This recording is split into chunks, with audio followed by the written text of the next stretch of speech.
Welcome to Yahoo Finance Live, and happy Friday to all of you. I'm Akiko Fujita along with Shauna Smith. We've got an hour left to go in the trading week and a bit of a split picture right now. Let's take a look at where all three majors are trading right now. The Nasdaq, the only one in the red.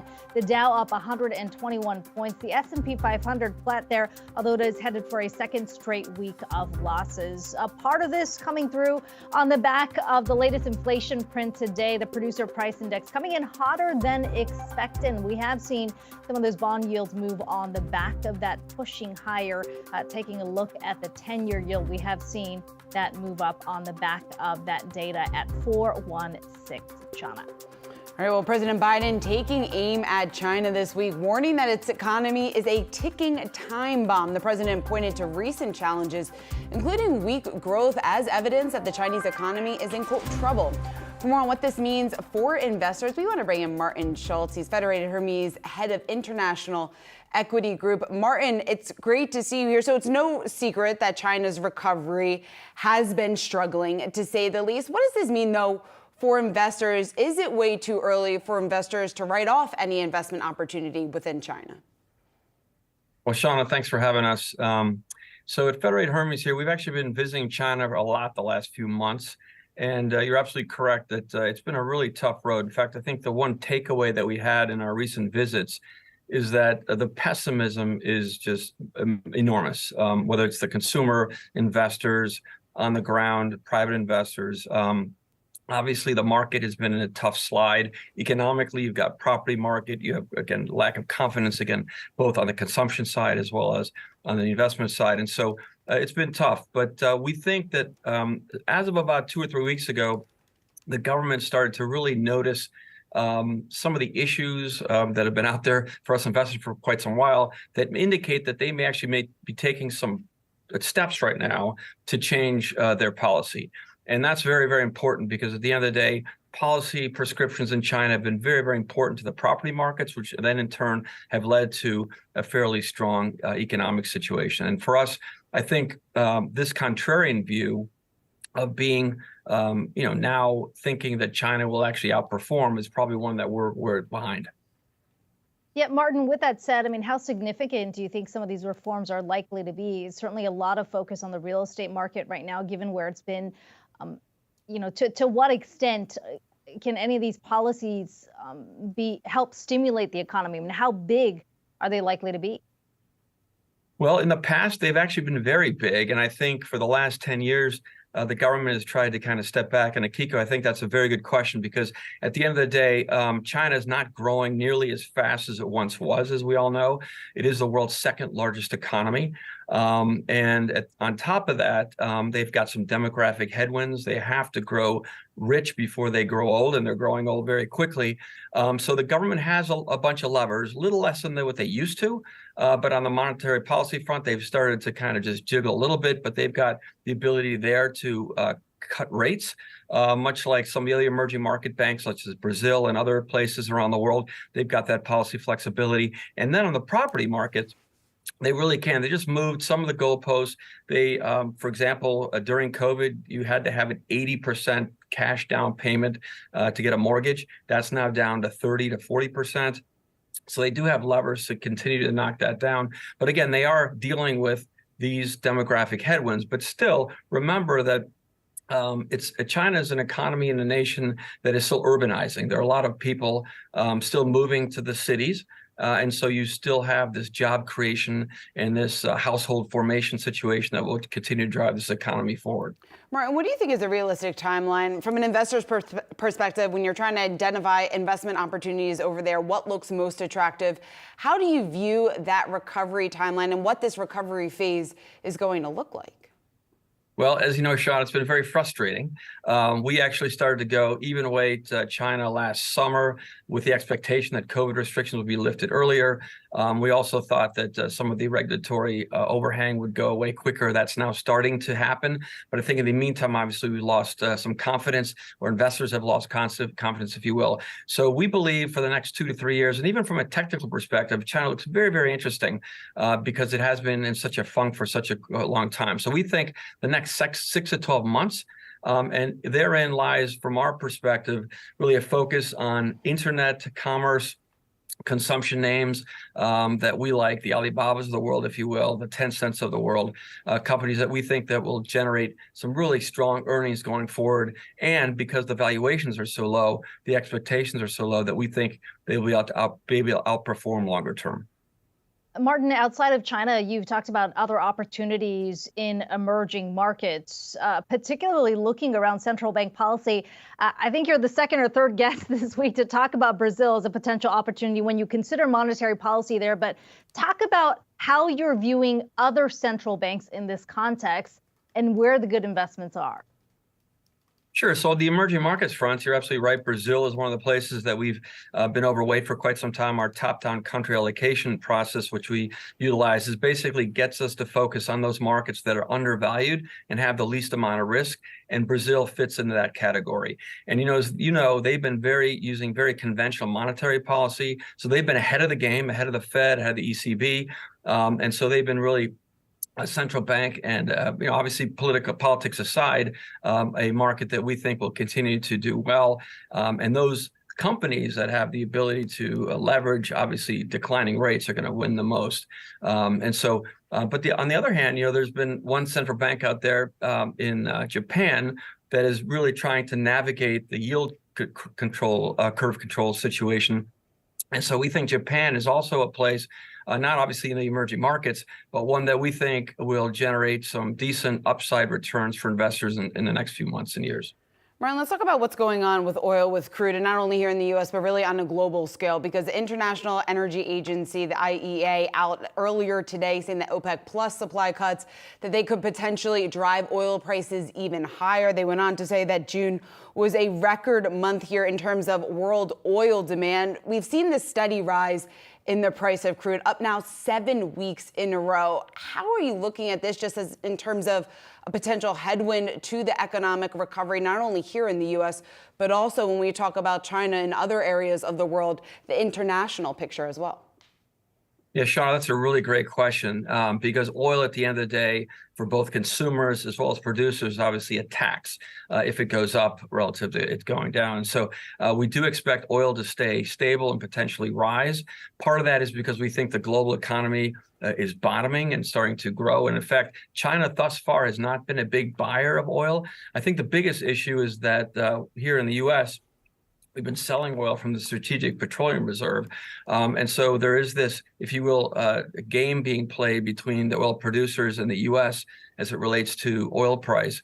But again, I think if we see the U.S. not entering a recession, if the recession in Europe is fairly shallow as we expect, then we do expect that demand will increase. And, as this ESG or environmental kind of focus in the green world continues, obviously this transition period is going to be very long. Carbon, unfortunately, energy are going to continue to be a big part and a source of energy for the world's economy. And so we think that energy prices will be higher than expected. And what that's going to lead to is, particularly as in the case of the Fed, that's going to lead to higher inflation rates. And we saw this in the PPI numbers today. We think that will continue. And so I think investors, on the one hand, they're seeing inflation rates come down pretty quickly, and that's the good sign. But I think it's going to be a little stickier than people expect. And that's probably the one, if you will, risk that we see out there. And again, as oil prices remain high, or at least these levels or higher, obviously, that, as I mentioned earlier, is a tax on the average consumer or producer. And so that's something we need to watch out for. And it may mean that rates around the world will remain higher than expected because of that situation. Yeah, that certainly adds to concerns about inflation reaccelerating. So when you're talking about where prices are likely to remain, I mean, the IEA says it could go even higher in terms of demand this month. Is your base case here that they do remain elevated into year end? We do believe that they will remain elevated. Again, part of that has to do with the geopolitics and what happened with Saudi Arabia and Russia and some of the other swing producers right now. The problem is the U.S. for many years was that swing producer. But right now, for several reasons, we are not that swing producer to the degree that we were once before in the last 10 years ago. And so for the near term, we do expect that we will see elevated prices at these levels or higher. Martin, when it comes to the U.S. and the readings that we got on inflation this week, we got PPI, the Producer Price Index, this morning coming in hotter than expected. And that contrasts to what we saw yesterday from CPI, when once again we saw inflation pressures at least easing more than the street had been looking for. What's your read on these two conflicting reports and what that tells us just about the Fed's long fight against inflation and the path forward? Yeah, you're basically highlighting a very interesting phenomenon, which is that interest rates are generally coming down much quicker than expected, but it's not a one-way direction, one-way street, so to speak. Obviously, post-COVID and supply chain issues that we've had and some of the other machinations within the economy, we do think that inflation is coming down, but it will remain stickier than expected. And so in that vein, again, I think that the central banks, I mean, you look at what's happening in the UK, the Bank of England, even in Canada and in Australia, they're being much more careful about where they take interest rates based on some of these inflation numbers. So obviously the risk is that higher rates will drive the global economy, or in this case, the U.S. economy, into a potential recession. But in the near term, I think fighting inflation is going to be the number one task, and that's what they're focused on. So in that debate, Martin, which camp are you in? Are you in the camp that expects a mild recession, at least, given how elevated rates are likely to remain? You know, at Federated Hermes, we were expecting a recession earlier in the year, and I think we've decided that because of where we are in the economic cycle and the monetary policy cycle, what we're seeing elsewhere, we do think that if we have a recession, it will be delayed until much later, probably late 2024. We'll see if that comes to fruition. But right now, the markets are telling us, again, obviously, at the end of the day, we are seeing some economic data that is very weak. But on the other hand, we're also seeing some other data, both economic as well as market-oriented, where we're seeing the market broadening out. And we're seeing a situation in which we're getting so far away from this. And you know, we could be in a very different situation. If you think about monetary policy in the past, usually between 9 and 18 months, you saw some type of effect on the economy. It may be less pronounced now because of disintermediation, and it may be because the economy is just a post-COVID economy that is one that is growing, that's in a catch-up phase that will continue to move forward, unlike past cycles. And so we do expect that we'll see some slowdown next year, but probably not a recession at this point. All right, an optimistic tone here to end the conversation. Martin Schultz, always great to get your perspective. Federated Hermes, head of International Equity Group. Thanks. Thank you. Well, the Nasdaq is heading for another weekly decline, putting the tech-heavy index on track for its worst two-week drop this year. Jared Blickery is on the floor of the New York Stock Exchange with a closer look. Jared. That's right, Akiko. And the Nasdaq, by the way, having its worst August, although we're only about 11 or 12 days in, since 2015. Let's go to the Wi-Fi Interactive and just take a look at some of the weakness that we've seen this week. Here's the Nasdaq Composite over the last 5 days, down just short of 2% there. And let's take a look at the Dow as well. Dow is actually positive. Looks like it's going to finish the week about 0.5% up. And then in the middle, we got S&P 500 down about 31 basis points. But let's take a longer term look at the S&P 500 now. We are at what I call the Rubicon. That is a 50-day moving average. You can see just resting right above it. But here's the Nasdaq. We are about to close below it. Take a look at the Nasdaq 100. It's a very similar story. And the semiconductors, NVIDIA, not the best week. Semiconductors, this is going to be the third close below that 50-day moving average. Now, I told you that we're having a pretty bad August, the worst since 2015 in the Nasdaq. Now, I sorted the years. I took the years where January, July is up over 10% and the Nasdaq was up over 30%, but August is negative. And what happens is there were 9 years going back to the early 1970s where that happened, with an average end of year gain in the 4 months, September to December, of 9.7%, a median gain of 9.1%. 2/3 of the time that is positive. So some decent results there. Some interesting historical analogs. 1998 is a standout. That August was down 20%. Long-term capital management, some problems in Asian currencies there, but really rip-roaring end to the year, 46.3%. Not necessarily expecting anything like that now, but just interesting to look at these historical analogs. Thought I'd close out by showing what was really strong this week, and it was energy. Again, that was the strongest sector last week. Let's take a look at the 1 month. Energy is up at the top there, and healthcare is number 2. So we got some sector rotation. Tech definitely taking on the chin, but energy and healthcare are the up-and-comers, guys. All right, Jared Blickery with some market action there today with about 45 minutes left to go in the trading week. Thanks so much. We're following the latest developments on the wildfires on the island of Maui in Hawaii. The fires have killed at least 55 people, but the police chief is saying that roughly 1,000 people are still not accounted for. And officials are warning that the death toll will likely rise as crews dig through the damage, especially in the town of Lahaina, which has been reduced to ashes. Officials on Maui describing the devastation as a war zone, with Governor Josh Green calling it the worst natural disaster in the state's history.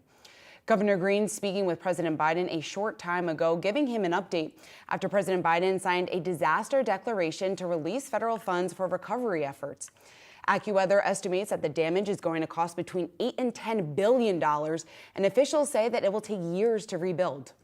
Thousands of residents and tourists are fleeing the island, nearly 15,000 people taking flights on Thursday, and officials are calling on travelers to cancel their plans to visit Maui. We'll be right back.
Robo-taxi scoring a big victory in California. Alphabet's Waymo and GM's Cruise getting final approval from regulators to expand its services in San Francisco. Here with the details and what this means for self-driving car companies, let's bring in Yahoo Finance's Rochelle Akufo. And Rochelle, I was just saying the other day, more frequent sightings of Waymo, at least here in LA, but there's still a lot of concern about safety with these cars.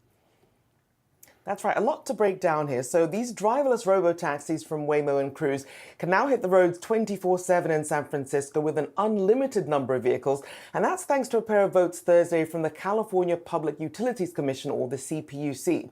Now, before Thursday's vote, the hours and the number of driverless vehicles were limited, and a human had to be in the vehicle to oversee operations. Now, this expansion of driverless robo-taxis in the city comes after a contentious 3-1 vote and months of delays and contention over safety, as you were mentioning there. Now, before Thursday's vote, as I was talking about there, the hours and the numbers were limited there. But now we're seeing that some of the dissenting votes, especially from Commissioner Genevieve Sharoma, she was calling for more time to verify the data, saying that first responders should not be prevented from doing their job. The fact that an injury or fatality has not occurred yet is not the end of the inquiry. Now, first responders, including the San Francisco Police Officers Association, the Deputy Sheriff's Association, and Firefighters Local 798, wrote to the CPUC. Now, they highlighted their concerns about driverless vehicles stopping suddenly, proceeding through caution tape, blocking emergency services, and having to spend precious extra time either interacting with or trying to move some of these driverless vehicles when they get in the way. Now, obviously, while Waymo and Cruise were celebrating online, Teamsters Western Regional International Vice President Peter Finn called out the companies as well as the politicians, saying public safety decisions should not be made by regulatory bodies that are in the pocket of big tech. So some strong words there. And with that in mind, you have to wonder what this then means then for the Ubers and the Lyfts and more driverless vehicles in other cities potentially hitting the road here. Now, we know that Uber and Lyft gave up on developing their very own driverless cars, and they went with the partnership route instead. Now, Uber has already got a Waymo partnership in Phoenix. That's one of these 3 test cities that include San Francisco and Los Angeles, as well as a partnership for autonomous long-haul trucking.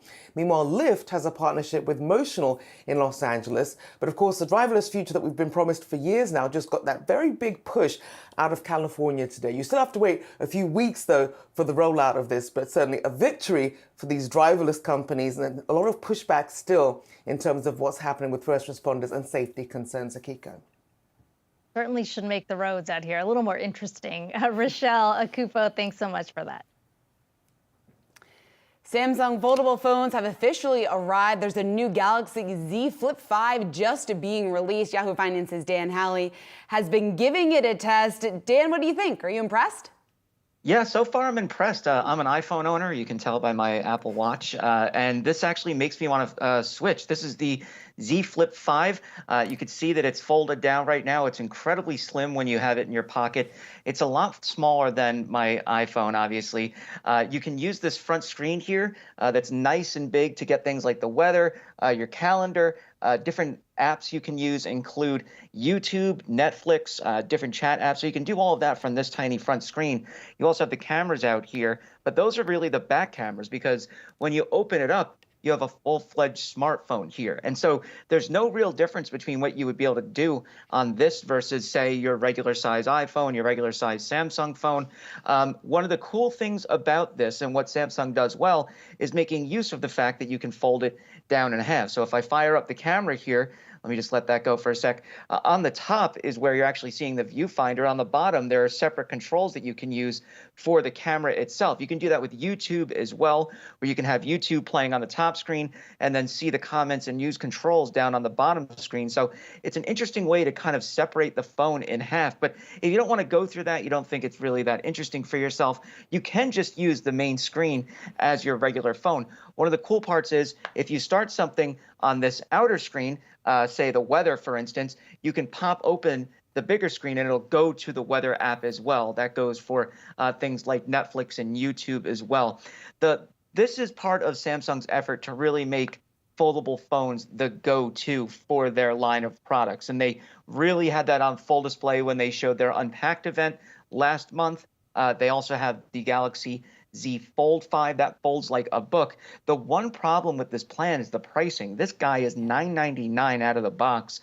The Z Fold, meanwhile, is $1799. So a bit more expensive there. I think for average smartphone shoppers, that might be too much to swallow. But if you are the type of person who does like to go ahead and get the best phone out there, and you're looking for something a little different, this little guy really is quite handy. And if you're worried about durability, Samsung says it's waterproof. I actually got to see them testing it in their facilities. And more recently, someone was running a trial to see how often they could open and close it. And it got well past 400,000 times of them opening and closing it. Completely unscientific, but still something worth noting without this failing.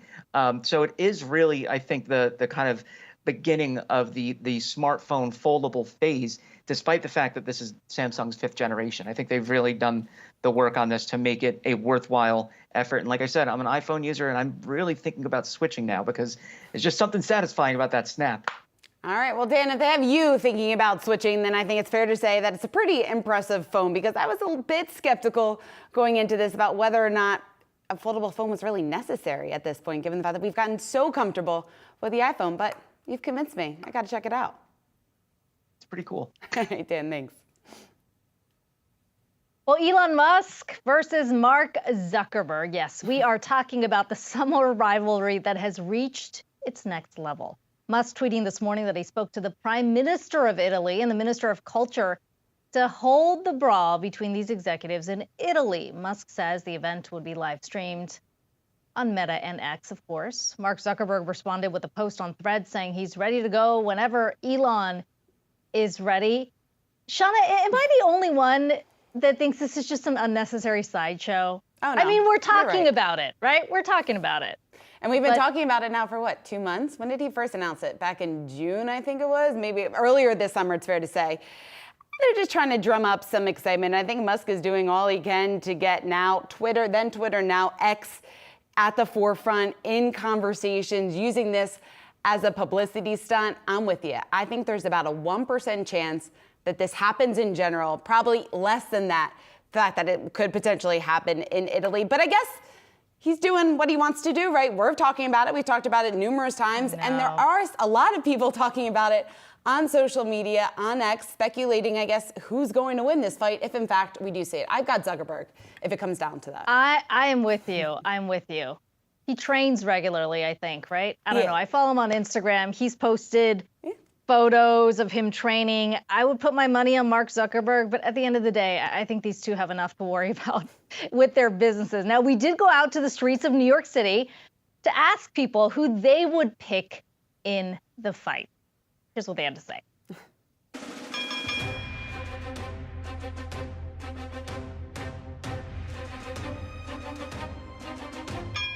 I think they would both fold in 5 seconds. I feel like Mark would bring some moves, but in the end, Elon would beat him. It may be wise to have some sort of contingency plan. I'll take Elon.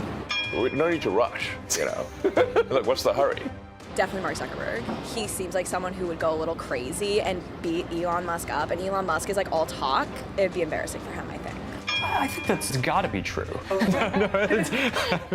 I think Mark may have the skills. I do think it's going to be very interesting to see how this plays out. I'll put my money on Elon though, because I feel like he's a little crazier. Oh, wait a second, that's the exact opposite. People say that Mark Zuckerberg actually does like some form of martial arts. I like jiu-jitsu. I also really like MMA. We have like a mini academy in my garage. So I guess my money's on him. It's awesome. I got like a ton of my friends into it. I don't care. I don't know, I think Elon Musk probably. You know, hopefully this can serve as an inspiration for excitement about the future. I think if they both managed to kill each other, the world would win. We will see whether or not that fight ever takes place. All right, well, coming up next, leaders of the Writers Union are restarting negotiations with studios. We've got the latest for you when we come back.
Writers Union is returning to the bargaining table, agreeing to restart talks with studios. The two sides formally meeting today. Yahoo Finance's Alexandra Canal has been following the strike for us over the last several weeks. Ali, what do we know now? Well, Shauna, remember, this comes after talks fell apart last week. So it's certainly a positive story and what's been a very long journey so far, the writer strike surpassing that critical 100-day mark. We'll see if these talks can lead to anything substantial. Now, last week, the WGA said that studios approached them with a template of a deal that was modeled off of the agreement that they struck with the Directors Guild of America. Now, the WGA was very offended by that, considering all of these guilds have pretty different ones. A large sticking point there being streaming residuals, how these writers get paid for projects that continue to boom on streaming services. Another big point is the amount of writers that are needed to staff current projects. The WGA has said that studios are trying to really squeeze as much as they can out of writers. So instead of assigning a project with 5 writers, they are assigning a project with 2 writers and making those writers work even harder. So that's a big sticking point as well. We know the WGA, they've been very brazen in their language. They have consistently said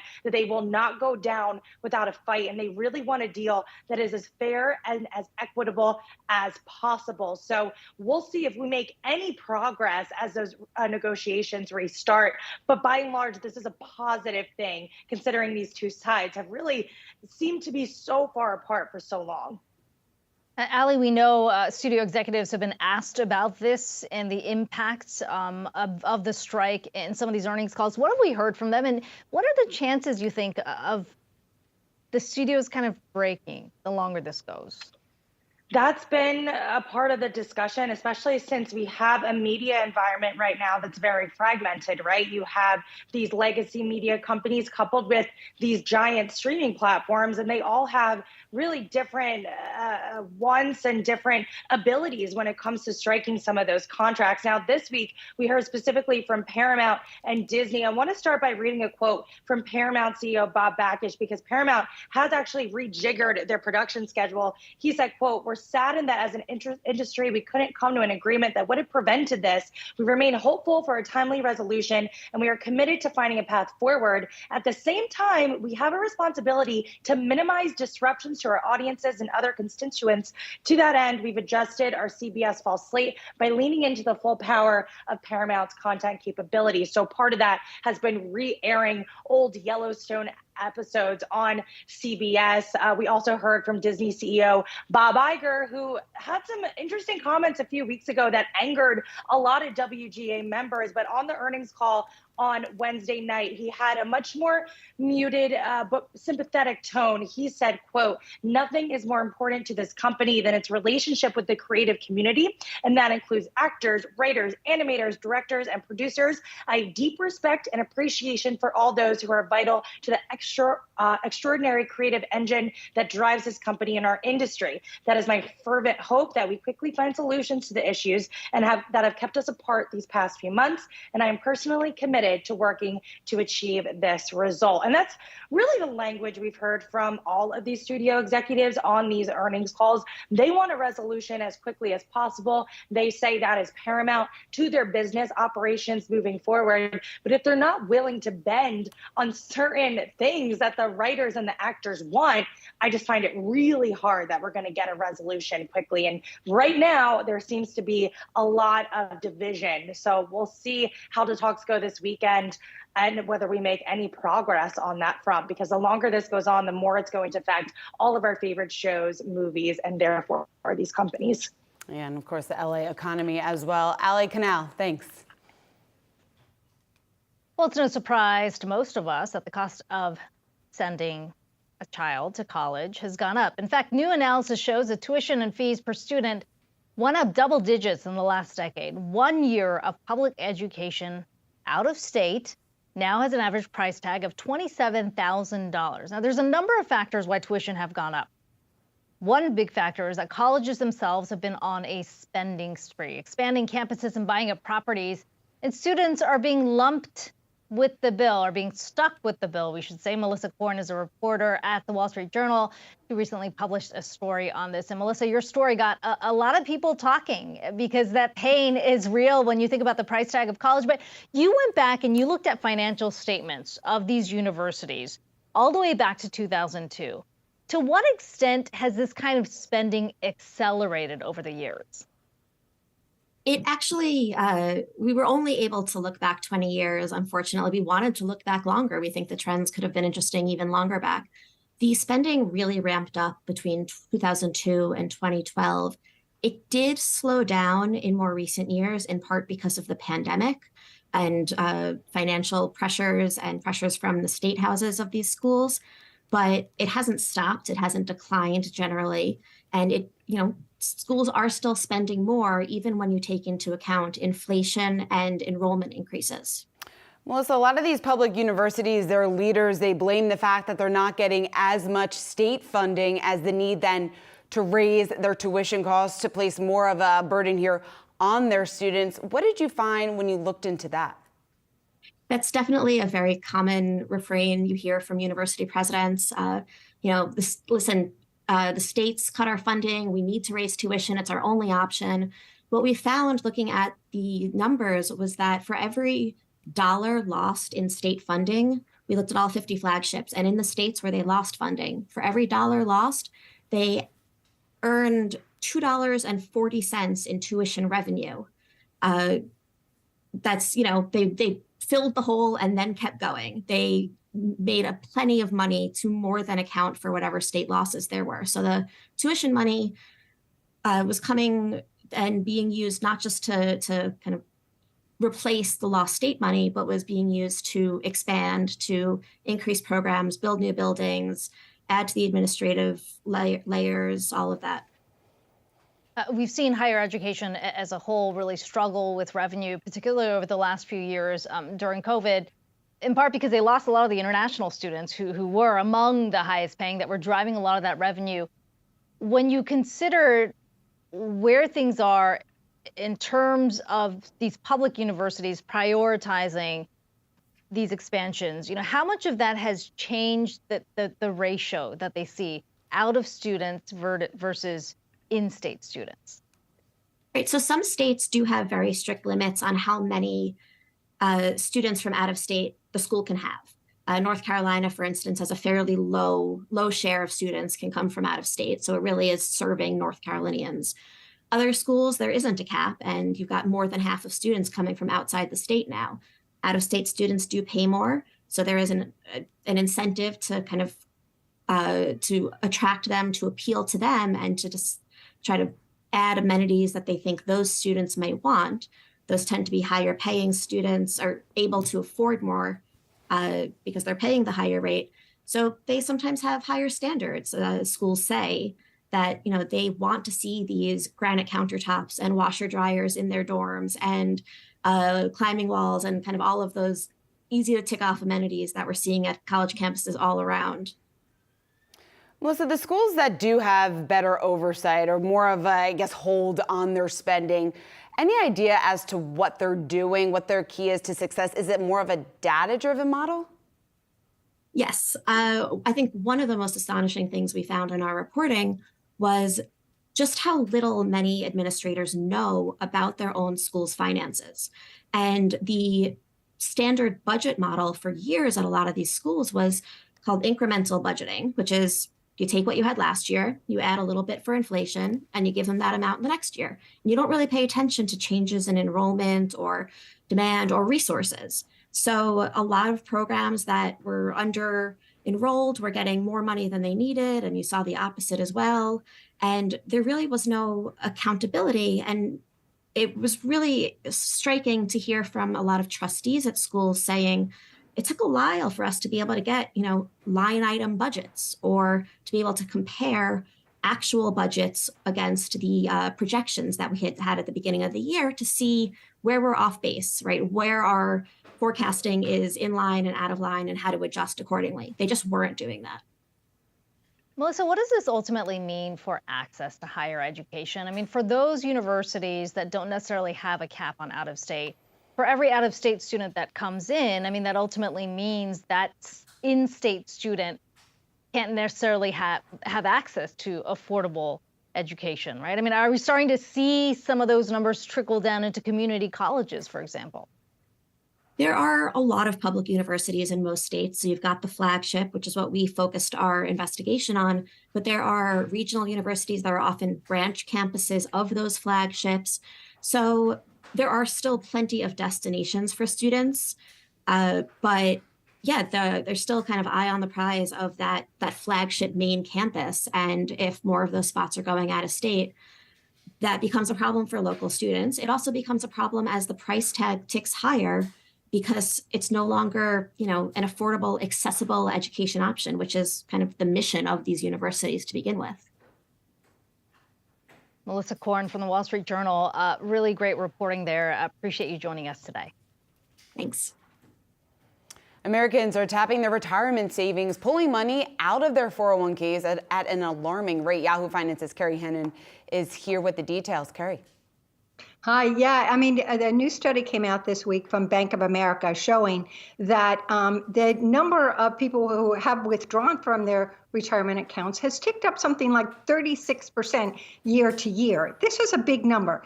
And it's not just people who are withdrawing from their retirement accounts. The escalation of people borrowing from their retirement accounts. Now, it's their money, of course. Why not? There's several reasons why this is a problem, but why is this happening? It's happening. Is it indicative of a trend? Perhaps. Vanguard has seen similar things with their funds, as has Transamerica. This isn't the first study that is showing us this sort of uptick in people reaching into their savings for retirement. And it's happening a lot because of, the financial stresses of inflation are sort of lingering. It's coming to fruition right now, and people are facing very high credit card debt. And as we know, credit card interest rates are phenomenally high right now.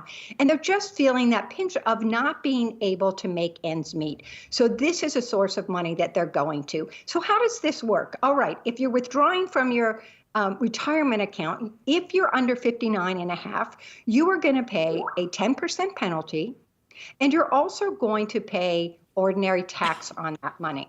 Now, there are some exceptions. The IRS says if you're making that withdrawal for maybe a first home purchase or some medical expenses, that will be excused for this. There's some higher education opportunities that you can use this money for without having to pay the penalty. You'll still pay tax on it, though.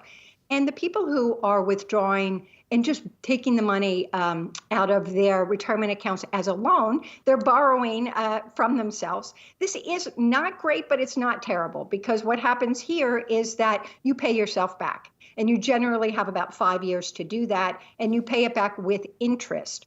But that said, the money does go back into your retirement account. Now, there is a caveat here. If you were to leave your employer while you have a loan, you may very well be asked to pay it back fairly quickly. That can be a problem. And if you don't get it paid back within a certain time frame that your employer's plan requires you to do so, it will be considered a withdrawal, and you'll face those taxes as well as that penalty.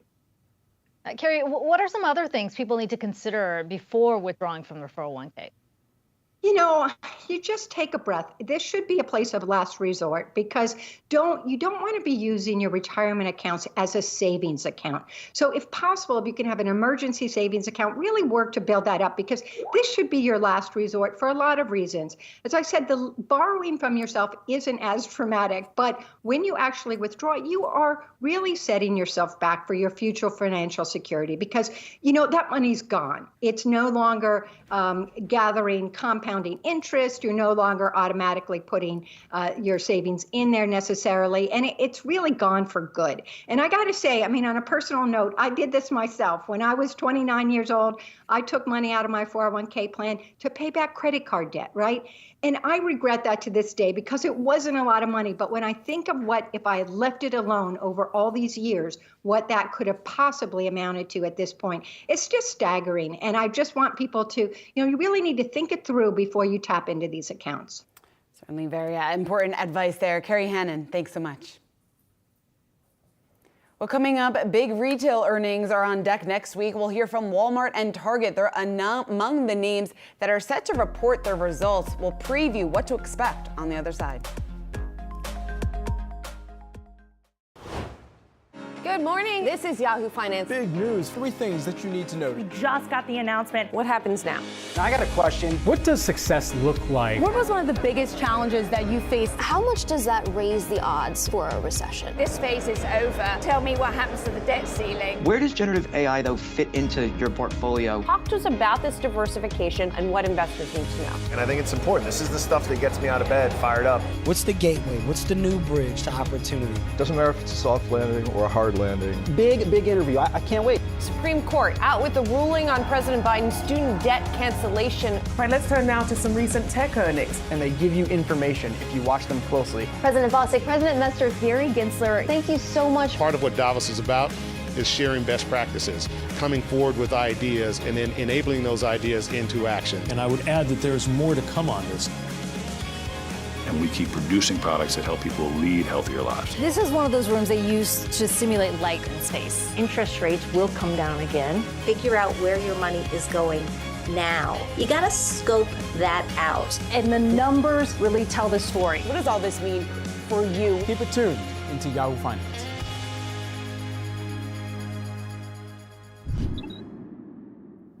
The focus is going to be on retail next week, with some of the sector's biggest names set to report earnings results. Walmart, Target, and Home Depot are among the companies that will give us a closer look at the health of the consumer and some of the shopping trends. Here to break it all down, we want to bring in Michael Lasser, UBS retail analyst. Michael, it's great to see you. Before we get into individual names, just first give us your sense of the consumer, because we've been talking about for months and months and months that the consumer has been so resilient. Is that going to be the case this earnings season?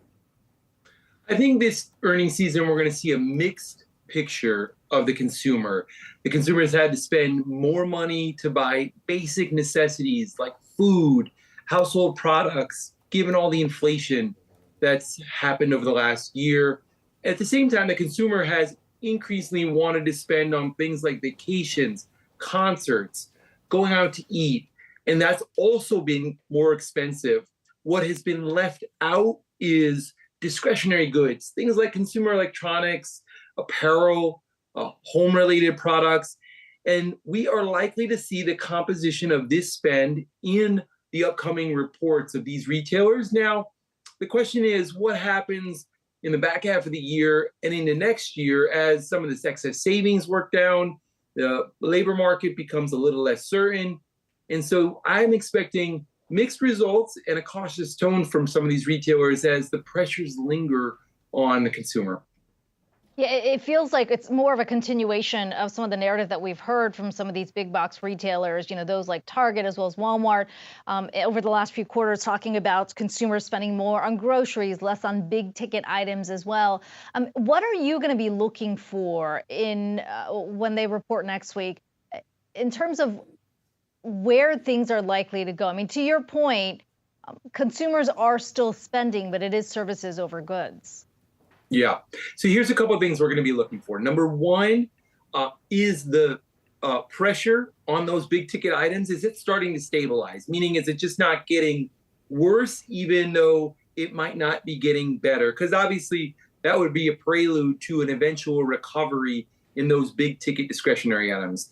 Number two, a lot of these retailers, because they report their sales in nominal dollars, they've been seeing significant growth simply from raising prices. So what is the outlook for seeing growth from either more people going to their stores or buying more products while they're there, because they're going to rely less on raising prices as a way to drive growth into the back half of the year? So those are going to be two critical areas to watch as we get into the reporting season over the next few weeks. So, Michael, Walmart is one of the names that you cover. It's been faring relatively well given some of the pressure that consumers have been under. A number of consumers have been trading down. How do you think Walmart is then positioned in this environment?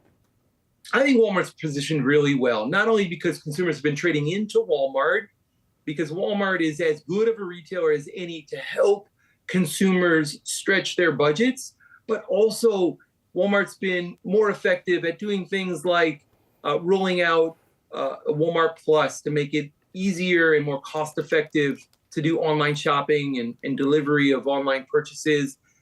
They've been expanding their assortment into more value-oriented products. I think all of those factors, along with some price inflation and the contribution from rapidly expanding demand of weight loss drugs, GLP-1 drugs, all of that's going to contribute to very strong sales for Walmart in the second quarter. The most likely case, though, is they take a prudently cautious outlook for the back half of the year. The stock is in a nice run. We think it's in the midst of a continued appreciation cycle. We like the stock from here. We would own it, not only into the earnings report, but also for the longer term as well. How does that compare with somebody like Target? So Target has more of a lean to discretionary categories like home, consumer electronics, apparel. It also has less exposure to fresh food. So its mix is going to act as a drag on its total performance in the quarter. And we expect that. With that being said, it's been recovering from some of the inventory disposition that it incurred last year. Really the key for Target here is, what does the ongoing long-term profitability of this business look like? We think as the sales stabilize and it continues to execute its strategy, which is to make it easy to do business with Target, we're going to see that its profitability is much higher than where it is today. And as that comes into view, that's going to be very bullish for the stock. Michael, retail shrink. When we speak of Target, they were the one company that said that they could take up to a $500 million hit in its profits because of retail shrink. And we heard it from a number of Target's competitors really across the retail landscape last quarter. Have retailers at all, have they been able to mitigate some of this pressure? What do you think that pressure then looks like still? So we think it's going to still be a source of pressure. We don't think it's going to get worse. We don't think it's going to get that much better, but shrink has proven to be cyclical over time, especially during difficult periods where the consumer is facing a lot of pressure. The consumer is more likely to engage in malicious acts, and that's in addition to some of the more cyclical challenges that have occurred with organized retail crime. Our view is that as we move into 2024, these retailers are going to act more aggressively, deploy more strategies to try and address the shrink. If that's not successful and it doesn't work, they're simply going to close some of these stores because it's not going to be economical to run those locations that are being most afflicted from this issue. It is an industry-wide issue, but we think it does get better eventually. And Target, as you rightfully mentioned, is the one that has the most leverage to the upside as shrink gets better. One of many factors, no question, investors are going to be focused on when those results start to come in next week. No doubt. UBS's Michael Lasser, thanks so much for joining us today. Have a wonderful weekend. And for more on the latest pulse in the retail landscape, be sure to tune into Yahoo Finance's week-long special, Retail Revolution, or we should say Retail Evolution, the new era that all kicks off on Monday, August 14th. New data showing that the total value of the housing market has recovered from the declines triggered by rising rates. Yahoo Finance's Danny Romero is here with the details. And Danny, this is all from a new Redfin survey, right? Yes, the housing market is making a comeback, and that is because the lack of homes is pushing home prices up and boosting home values to hit that $47 trillion mark that Redfin reported. The dilemma here is that many homeowners are sitting on a nice low rate and making many of them really reluctant to sell. As a result, many buyers are left with such a small pool of homes and to choose from, which is stopping home values from falling. Regionally, Atlanta, Boston, Miami are posting the biggest jump in home values, while the West Coast, specifically the tech hub and the pandemic boom towns like Phoenix, saw the biggest drop in home values because they are among some of the most expensive markets out there, meaning that home values have a little bit of that wiggle room to fall. But on a percentage basis, other cities that are booming when it comes to home value include Little Rock, Arkansas, Camden, New Jersey, Milwaukee, Wisconsin, Wilmington, Delaware. That's just to name a few. Home values did not overheat in these markets. You can see it on your screen right now. So they haven't really seen a drastic fall when it comes to home values. Danny, we've been talking so much about the low inventory being a key issue in the housing market. I mean, those value gains you just pointed to, is that likely to spur homeowners off the sidelines? Is that enough to get them back in? It could be maybe a smidge of a push right there. But yes, like you said, some homeowners are seeing some really big gains out there. About 8% of homes are worth over 7 figures, and that's what Redfin reported. Back in February, the number of homes worth 7 figures took a nosedive, hitting a 12-month low. Now the share of million-dollar homes is hitting another all-time high at 8.6%, IXIC. High home prices, the low supply of inventory out there are pushing home values up. And the way that one economist put it is that if you have a nice home that is in good condition, priced fairly well, you're going to be experiencing a bidding war. Overall, there's really no rush to offload a high-value home. And also another thing to put into perspective is that now that the U.S. might avoid a recession, that could also boost some demand out there down the pipeline. All right, Danny Romero, great stuff. Thank you. Well, coming in next, we're counting down to the closing bell on Wall Street. Still a mixed picture. The Dow holding on to gains up just over 70 points. We'll be right back.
All right, we are about 30 seconds here from the closing bell, and taking a look where the Dow, S&P, and Nasdaq are trading at this point. The Dow still up just around 97 points. S&P and Nasdaq both trading to the downside. When you take a look at some of the sector action here, energy sector, the top performer in today's trading action, up just over 1% on the heels of that energy report that we got out just in terms of global demand. What the IEA is seeing from a global perspective, record demand for the previous month here. That is driving the price of crude higher, with crude closing the week higher for the 7th week in a row. Healthcare also among the outperformers in the sector action, followed by utilities.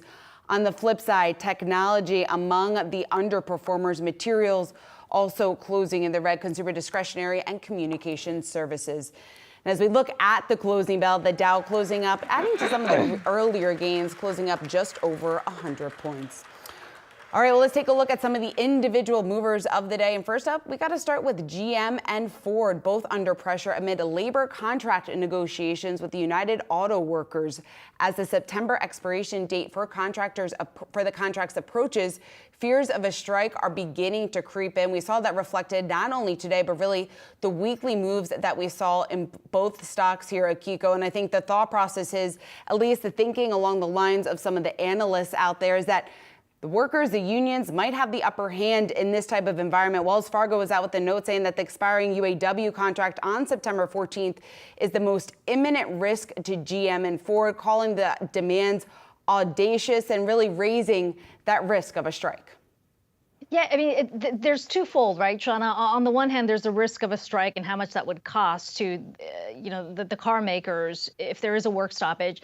There's also the realization that if they do reach some kind of contract, that's going to mean higher expenses for these companies. You had that number out from Bloomberg this week saying that it would add more than $80 billion in expenses for each one of these American car companies when you consider what exactly the UAW is asking for right now in their contracts. And you don't need to look further than UPS to understand where those higher costs are going to come from. They averted a strike, and yet they had expenses go up significantly as a result of the higher wages, more benefits, all that. So it feels like when you look at these car makers, there's a bit of a lose-lose situation, but certainly investors not looking for a strike here, but either way, looking at higher costs as a result of these negotiations. Shares of Walmart closing higher, locking in a fourth record close this month. The company also gearing up to report its quarterly results next week. Shauna, we were talking to UBS's Michael Lasser earlier about the strength that Walmart has when you compare it to some of its competitors. There's a lot of expectations riding on these results, in part because of Walmart's mix and where consumers are right now.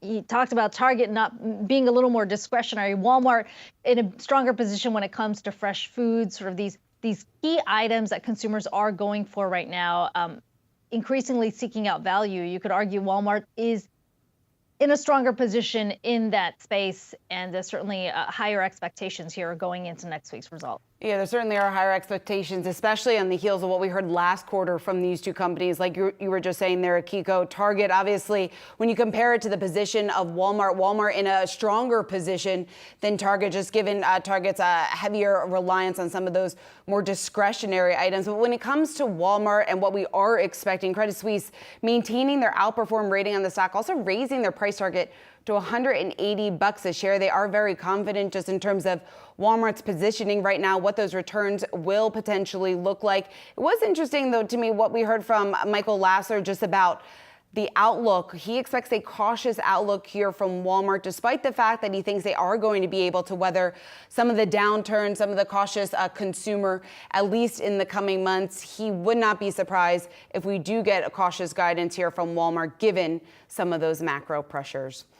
All right, also Chinese ADRs sliding today as concerns over China's real estate sector is coming to the forefront yet again. Country Garden issuing a profit warning, deepening fears over China's property sector. This coming 2 years after we had the Evergrande Group's default. When you take a look at the losses across the board, Akiko, I know you're following this very closely, but really just highlights the troubling economy that China faces right now.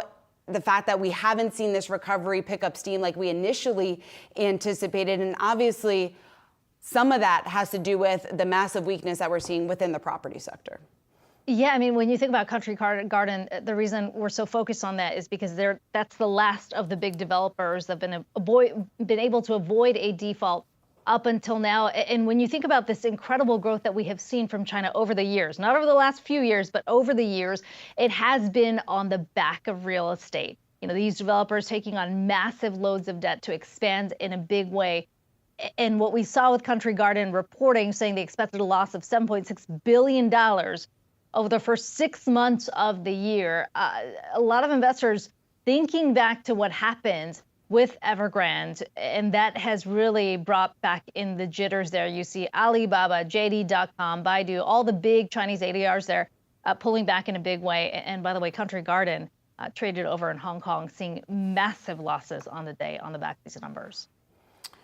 Let's talk about another story that we're closely watching here. More big tech companies are pushing their employees to come back to the office. Zoom, which obviously is a very crucial tool during the pandemic, now canceling its meeting-free days and also mandating employees to be back in the office twice a week. Both Amazon and Google have even started tracking some of their employee badge swipes at buildings to check whether or not their employees are coming back to the office. Now, it comes as the recent data from Castle Systems here showing that offices were at 50% capacity or less last month. Here to discuss all of this, we want to bring in Vijay Pereira, a professor in human capital management at the Neoma School, a business school in France. Vijay, it's great to see you. So just first, I guess your perspective, just from a management standpoint, the approach in bringing people back to the office, also this approach that we've seen from management, first getting rid of meetings, now a company like Zoom getting rid of the days that they had meeting free.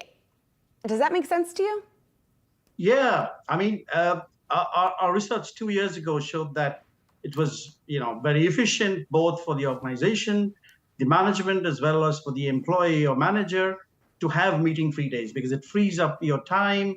It gives you time to do what you do best, train for that, during the periods, and also I think to come back in a meeting well-equipped. But this story really about pulling it back makes little sense. But there again, it's politics, it's control that the management wants, and perhaps that's the reason why. So much of this, it feels like, comes down to productivity. And I'm thinking back to conversations that existed during the pandemic where so many of these companies said, look, even though our employees are all working remotely, they are equally productive. What's changed in that assessment? I don't think much has changed really, but really, again, why would one want employees and managers back in? Perhaps, my colleague Ben Laker wrote in a Forbes article recently. That is perhaps that human touch, but still it doesn't make sense because 1 day a week is very good because that's 20% of an employee's time in a 5-day week. 1 day, no meetings is 20% of an employee's time where he or she has complete control and autonomy to do what he or she wants to do. It also prepares you better, as I said before. So really, at least 1 day, the very surprising why that 1 day in Zoom was called back. Vijay, is there a happy medium somewhere? And I guess where does that lie as managers, as leaders are trying to figure out what exactly the meeting to no meeting ratio should look like?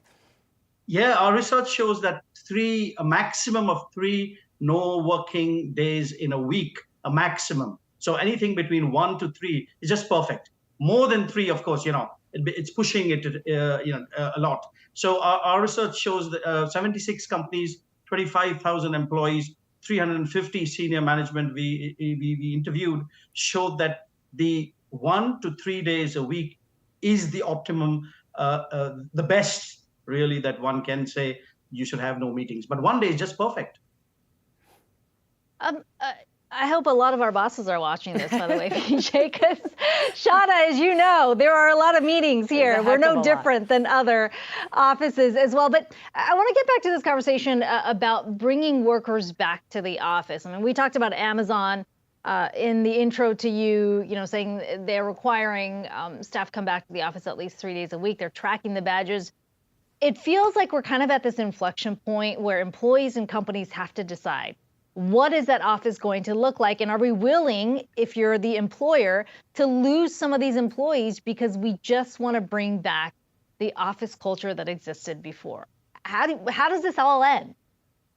Yeah, I mean, how many organizations across the world, including Zoom, have actually made a cost-benefit analysis to see, okay, if we keep this, we lose. If we get rid of it, we gain.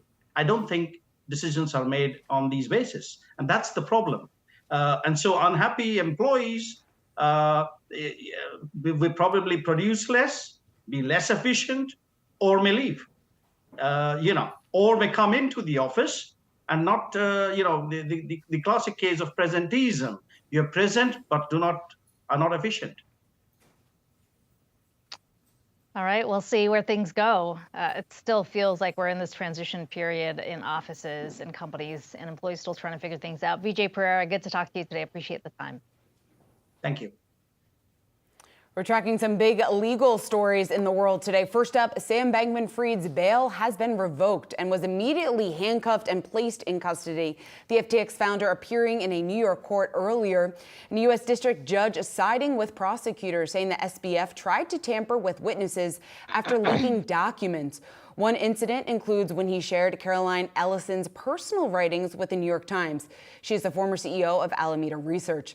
SBF has been confined to his parents' home in Palo Alto, California on a $250 million bond.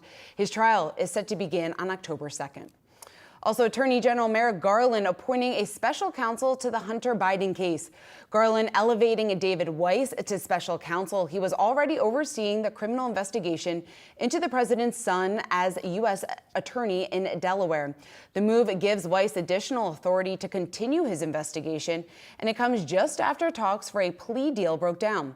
According to Weiss, Hunter Biden could now be heading for a criminal trial in Washington, D.C. or California. Time now for what to watch next week. A busy few days ahead for the retail space.